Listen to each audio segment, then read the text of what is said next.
thank you for watching Taxpayer Alert. I'm Al Segalla. I'll be your moderator, and I'm also president of the Calaveras County Taxpayer Association. Now, as you know, we have the best brains in the county on our show, and this is no exception. Our guest this show is Rebecca Callen, our County Auditor Controller. Welcome, Rebecca. Welcome. Thank you for having me. Rebecca, you've been at this for a while now, and you're probably the best friend the taxpayer has, and you have boundless energy. Tell me a little bit about what's been happening in your world. How do you feel about what's going on? I have concerns, for sure. We're seeing an increase in just the public's desire to have full transparency and to just kind of have open book, and I completely agree with that. It just puts quite a bit of administrative burden on departments, including my department. Since we are really the central house for all financial transactions, whether they're coming in or going out, it's really my office that pulls all of that information together. So we get quite a few public records requests coming through my office on a regular basis because the public wants to see what's going on.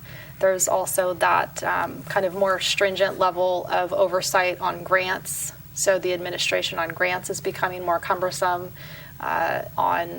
Contractual obligations are becoming more cumbersome. So all of that is just creating this pretty significant administration management of transactions and keeping it all very transparent, which is great, but it does take a lot of time to make that happen. I understand. Now, you've been our auditor for how long now? I am into my second term. I was elected in 2010. I took office January 3rd of 2011. So we will be, all of the elected offices will be running for office again next year. And I will be running again next year. Good girl, good girl. Thank you. For my third term. Yeah. So that will be exciting, and I've really enjoyed representing the people of Calaveras County, and I don't always make friends within the county offices because I am the one that is probably going to say no. But I only say no, or we can't do it that way, we might have to do it another way, because I try to tell people, pretend that the taxpayer is sitting next to you, and what would they think of that expenditure, or what would they think about that particular relationship. So that's, I think, why I've had a good rapport with the taxpayers, because they know that that's where I'm coming from. Well, you've been on our show several times, and it's always been such a pleasure because you're open and sunshine, and you really tell it like it really is. And sometimes supervisors are unkind to dedicated public officials, and not just you, but also our assessor has been criticized for doing her job. And okay, let's look at what's happening. We've gone through the budget process, and today it was finished. And one of the concerns you have is the budget gap. Yeah. Tell us about that. So what we mean by budget gap is when we look at the total revenues compared to the total expenditures, we have a difference of over $8 million. And if you recall, several years ago, former CAO Norton had said exactly that she had concerns that if we didn't do something about our revenues and we continued to escalate our expenditures, at some point we were going to see an $8 million gap in our budget. And fast forward to today, that's exactly what we see. So, unfortunately, we started feeling pretty good about ourselves with the economy and sales tax growth and TOT tax growth and property tax growth, and then Butte Fire hit. And when Butte Fire hit, everything just halted. And so any gains that we were seeing in our property taxes and our assessed values just ended at that moment. And that was September of 2015. So here we are in June of 2017, and we're still reeling from that for sure. And then we've been hit with subsequent disasters. So because of the increasing expenditures, which the biggest expenditure that the county has is people, is salaries and benefits, and an ever-increasing expenditure with regards to pensions. That's what's happening. And then we've just had kind of a stagnation of revenue growth. So we are definitely seeing our expenditures outpacing our revenues. What are some of the solutions? That's what we've been spending this entire week talking about. So, one of the options that CAO Lutz has brought forward is an economic development manager, and trying to bring someone in, recruit someone that can maybe bring some development, businesses, something to the county that would bring that economic driver here. That's been something that we've been looking at. We're also looking at areas where maybe we can gain some efficiencies, whether that would be looking at all of our rents that we're paying, and maybe we don't need to be paying rent, but maybe it would be more cost benefit for us to actually build a building or do something on campus instead of paying someone outside of county government rental income. We are looking at our entire classification system to determine if we're using those classifications in the best manner that they need to be. We're looking at our fleet for vehicles, if we're spending too much on maintenance or if there's something else that we could be doing differently. And then we have to just look at, are we funding the right departments in the right manner? If we were funding the assessor's office adequately, or my office, or the treasurer's office, or some of these other departments that are involved in the taxes, if they were funded a little bit differently, would that maybe help get some of this backlog that we're seeing, which might help the economy and help our county. So we're kind of looking at all of those solutions. They just take a while to look at, and they take a while to implement, and then you won't really see the impact, positive or negatively, until some time goes on. In the meantime, we're looking at some short-term stopgap measures, using one-time funds, potentially a hiring freeze. They talked about doing an across-the-board reduction, a temporary reduction. It's kind of like we just have to stop the bleeding for a moment so we can take a breath and figure out what our next move is. So at this point, it based on the discussions today, CAO Lutz is going to go kind of back to the drawing board. We need to make some corrections in the budget so we get a true idea of what the gap is going to be. I think that the gap is probably a little bit bigger than what he's projecting, just because we have a gap between the the cannabis regulatory expenditures and the amount of regulatory cannabis fees that we have. Right. It's about a $1.4 million gap. So we need to address that. We are watching on a daily basis how much of the cannabis excise tax is coming in. That might help fill in the hole at the year end. But again, if the board, we've been talking about whether the board's going to pass a ban or they're going to do some sort of alternative ordinance. If a ban passes, then there won't be any more cannabis excise tax, nor would they continue to be a regulatory program. So we're kind of, it seems like every year I think that Calaveras County is going to kind of smooth out, and we're not going to have, I guess, a lot of dramatic activities going on, and Right. every year we seem to throw some more on. Then some bugs come and kill trees. Yeah, so whether it's a fire, or you have tree mortality, or then you have the floods, you have cannabis, and then do you do a ban, or are they going to continue with it? Those all play into how do we budget for that? And the answer is we don't really know how we're supposed to budget for that, because you're trying to include a bunch of scenarios that you don't quite have all of the information on just yet. I understand that a large component of county expenses is salaries. Mm-hmm.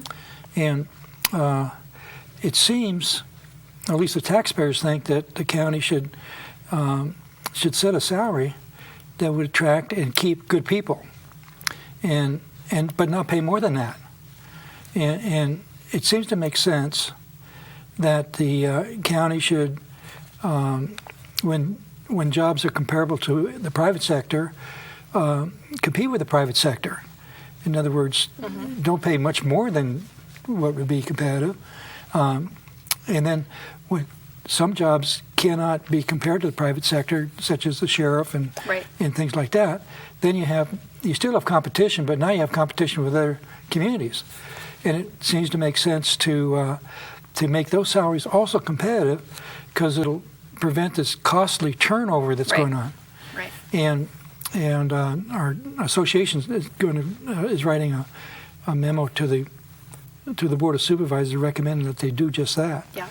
That has been something that I have kind of been on the forefront for the last several years on talking to HR and talking to the current CAO, the former CAOs, the Board of Supervisors, that there is definitely equity issues within our classification system.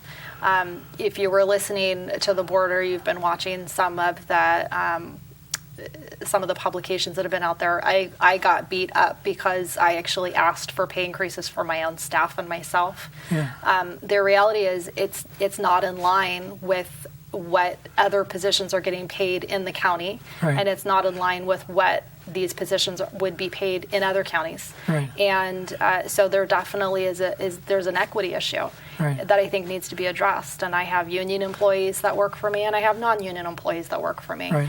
And the concern is when we lose an employee in my office, it's generally, I don't lose people because they don't want to work for me or they don't want to work for Calaveras County. They enjoy working for my office, and they enjoy working for me. They leave because they get paid more somewhere else. They either go to the private sector and find a job in the private sector, or they're going to another agency where they get paid at a higher compensation level. It's definitely a problem, and it's a problem across the board. I have seen a lot of disparity in the compensation levels across the county, between classifications within our own county and across counties, and even those similar positions, that what they would get paid in the private sector compared to what we pay. Some cases we pay more than what the private sector would pay, and in some cases it's the other way around. So it does create a real recruitment issue, and it creates a huge retention issue, and that does cause expenses for that turnover. So that's definitely something that I have really tried to drive home.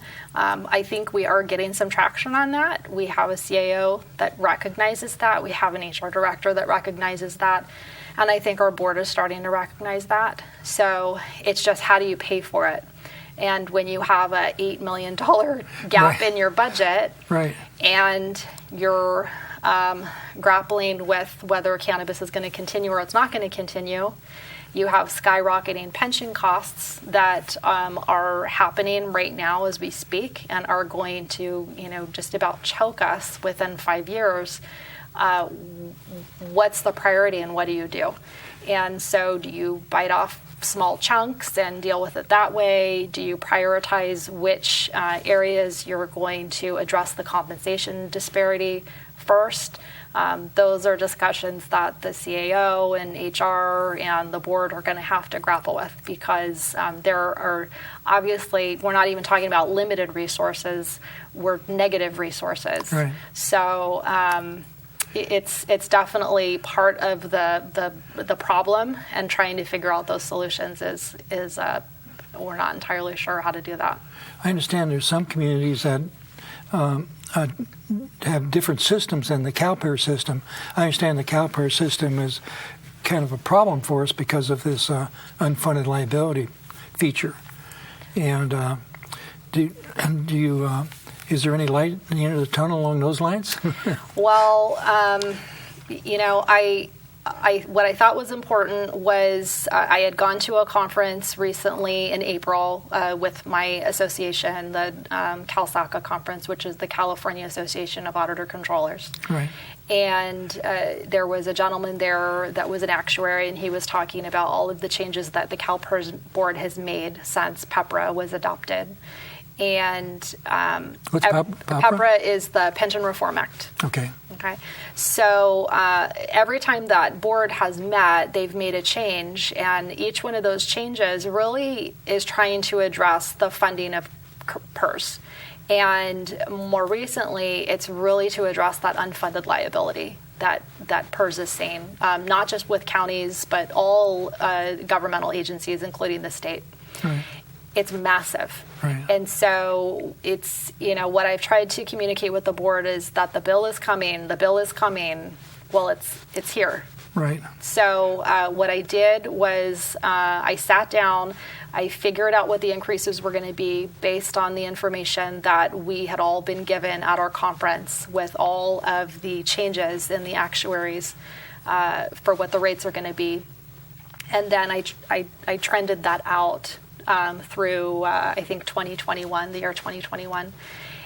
Just to give you an example, our miscellaneous, which is our non-safety group of employees, which could be union employees, could be non-represented, but non-safety employees, we currently pay a little over $6 million annually to CalPERS for those employees. By 2021, it will be well over $12 million. So it's going to double. It'll double. So, how do we afford that? Safety is no different. It doubles. So when you look at it from a percentage of payroll, right now for a miscellaneous employee, we're paying about 17%. In 2021, we'll be paying closer to 29%. For a safety employee, we'll be paying close to 49%. So if you think it's 49 cents on the dollar, 29 cents on the dollar, that's what you're paying for pension. And that is to pay the unfunded liability down. So the issue is, how do we afford that?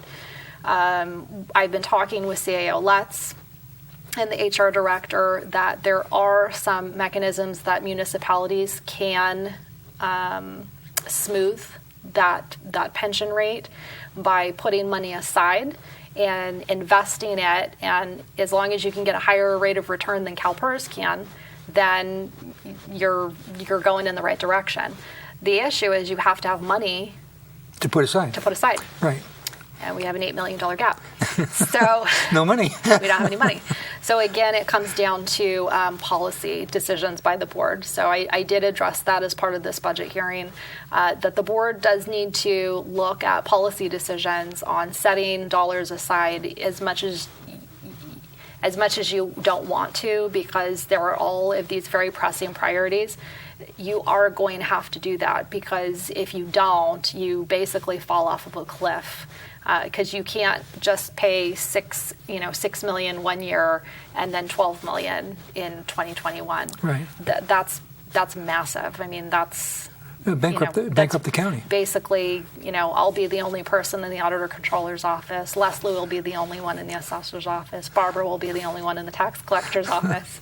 So we just have to consider what those options are and figure out some creative solutions to help ease that.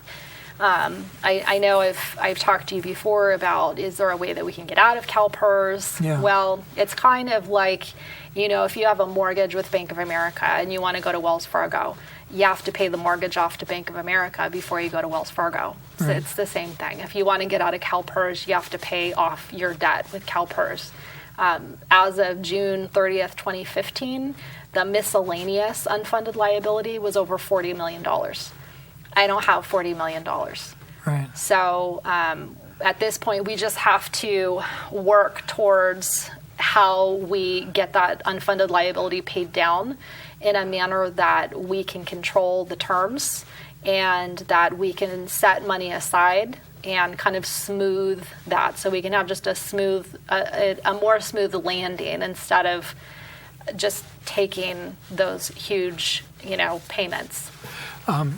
Okay, if we were to get out of CalPERS and establish a system that's owned by the employees and the retirees, and the county would not be responsible for employee in their system after they leave. Okay, the way it is now, the county government is responsible for that employee till he dies. Or their spouse. Yeah.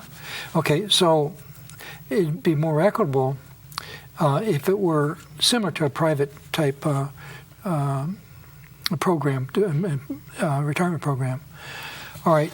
Well, that's If the we could- difference between a defined benefit and defined contribution. Exactly. And so Yeah. CalPERS is a defined benefit. Right. And so I think that's why a lot of us were paying attention very closely to what was going to happen in Stockton with the bankruptcy proceedings, because that was kind of first on the list. If Right. they could get out from underneath the OPEB obligations. But they couldn't. They couldn't. Yeah. So that, kind of case law basically just showed us that we can't get out from under CalPERS through bankruptcy. And the only way to get out of CalPERS is to pay off CalPERS, Okay. whatever you owe them. Now, what funding sources could there be to raise the $40 million? Any discretionary funding. And so, what some counties have done is, some counties have set aside rainy day funds. And Right. so they take some of those rainy day funds and they're investing them in outside trusts in order to earn a better rate of return. And then they use those returns in order to pay, basically, in essence, they're prepaying that unfunded liability. Right. And the more you can prepay that unfunded liability, the more it reduces Right. what the outstanding unfunded liability is going to be. Yeah. So those are things that we're looking at. Again, it comes down to the Board of Supervisors making priorities. So if at the end of the year, let's say we had unspent dollars of $1 million, don't use the whole $1 million to start next year's budget. Right. Take 500,000 of it to start next year's budget, and let's take 500,000 of it and set aside into a trust, Right. so that we can use that to work towards that paying off the unfunded liability. Okay. So it's discretionary dollars is what we're looking for. Would the reduced costs of getting out of CalPERS be less than what it would cost to pay off a bond issue if you decide to borrow money and just clear it? In other words, if it costs so much I think to pay the bond, right. would the savings be more than that? Well, I guess the question is, you have to find someone who wants to pay for that bond, right? Right. So OPEB bonds, which would be pension obligation bonds, which was what this in essence would be, they're not super popular because of what happened in Stockton. Right. And So they could be too expensive. they could be too expensive. And so you need to find buyers for bond issuance. The other thing is, I just listed off, so we had Butte Fire, then Right. we have tree mortality, and then we had 2 more subsequent presidential declared emergencies for winter storm. Right. And we have a clear gap in budget. Are you going to want to loan us money? No. So We might have a good, not have a good credit rating. we might have issues with our credit rating over the next couple of years. I'm Yeah. waiting for Standard & Poor's to call. But we have some issues right now that are of going concern. And so those going concerns are going to have an impact on our credit rating. And so, we've kind of talked about that as well. Is there some borrowing mechanism that we could do, even from a cash flow perspective, because we have some pretty significantly high dollar amount projects related to disaster recovery. Right. Well, those are reimbursement grants. So how do we pay for that outlay and then wait for the reimbursement to come in when we're a very small county? So we don't have adequate cash flows to just be out, $12-20 million. Yeah, and you're not sure that you're going to get reimbursed anyway because there might be something wrong with the paperwork. Right. There might be something wrong with the paperwork, or we didn't document something right. And so there is definitely that concern. So if we only had one of those issues to deal with, we might still be in the running for looking at some long-term borrowing mechanisms. The fact that we have all of those going on right now doesn't really probably put the warm and fuzzies on people in the municipal market to want to loan us money. Well, at this time. Yeah, hopefully that'll change, especially if the Board of Supervisors can exercise incredible wisdom. Yes. And that always helps. We're not seeing a lot of light at the end of the tunnel. I try to stay optimistic, but it is a little hard right now. It's just kind of coming at us from all different angles. I think that we still have managed to kind of keep our head above water. We're all being very creative in how to use our resources in the best way that we possibly can. I think where departments are getting frustrated, and the Sheriff's Department especially, and the District Attorney's Office and probation, is they've been very creative over the last several years on finding alternative funding sources, which means that it's reducing their reliance on the general fund. But then when those funding sources go away, or they become too much of an administrative headache to deal with, and they want to walk away from it, there's no general fund dollars to give them. Right. So I think they feel they're almost being punished because they tried to help, kind of help the team by going out and getting alternative funding sources, and they can't get that general fund dollar back because there isn't any. And so I think we've all kind of done more with less, and we were still very lean, and we still are very lean compared to where we were before the recession. We haven't come out of that yet. And so now facing potential cuts again is it's kind of a tough pill to swallow, because we didn't ever come out of that kind of recession mode yet. Right. And sometimes you wonder, can you find an efficiency expert that can look at all this and here's a solution? It can come up with some logical thing that you can do to cope with it rather than just lay people off. Right. I don't know what solution you can have. So it sounds like at this point, if we could get the budget, which is extremely preliminary because we haven't closed the year, right? We don't know how much in year-end revenue that we're going to get. Right. There might be significant savings that we haven't recognized yet because people haven't hired staff or haven't bought cars or whatever it is. So that all comes into play on how we're going to close the year from a cash perspective. Well, that's some hope. Yes, and the assessor hasn't closed the roll yet. And so, depending on how the roll closes, we could have another program just on that, right? And then depending on what the state does. So, I always am trying to be optimistic. Thank you, Rebecca. Thank you. And thank you for watching Taxpayer Alert. See you next time.